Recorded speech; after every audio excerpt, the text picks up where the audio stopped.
Nuclear terror. What is it? Why is it a problem? What can we do?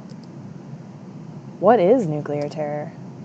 It's defined as the use of a nuclear device by a terrorist organization to cause mass devastation or the use or threat of use of fissionable radioactive materials. There are 3 types of nuclear terror. The first is what we all think of, a nuclear weapon. Huge, disastrous, it's government operated, and well-researched and well-tested. The second is a dirty bomb. It doesn't have that much more physical power than an average explosive, but its psychological power can cause mass panic due to the threat of radioactivity. The third is sabotage, and this is just damaging an existing nuclear power plant in the country of interest. Why is nuclear terror even an issue? It started out as a great energy source, but quickly turned into a weapon of warfare. The nuclear age started it all. Albert Einstein theorized the possibility of a weapon like this.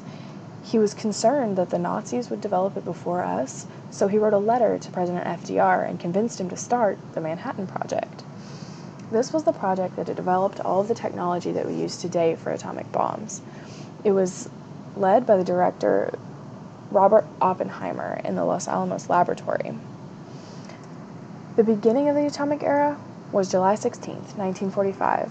This was the date of the Trinity test, the first detonation of an atomic bomb. These figures show the Trinity test design before it was detonated and the huge mushroom cloud after it was detonated. Nuclear warfare. Terrorists do what they do to challenge leaders and policies of every country. They don't just do this to the United States. It's a threat to the entire world. Terrorism is directed not only towards us, but towards many countries. And if a nuclear war were to break out, the entire world would be affected.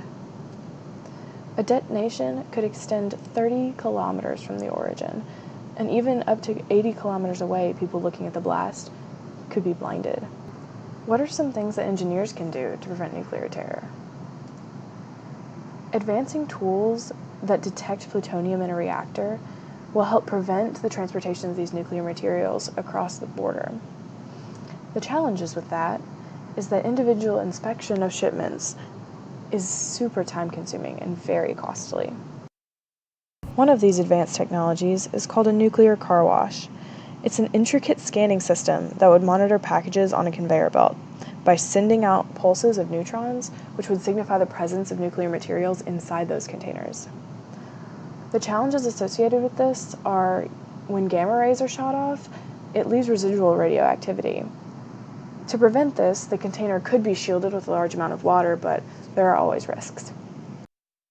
In conclusion, nuclear terror is an issue that we must address, but engineering alone will not be enough to solve it.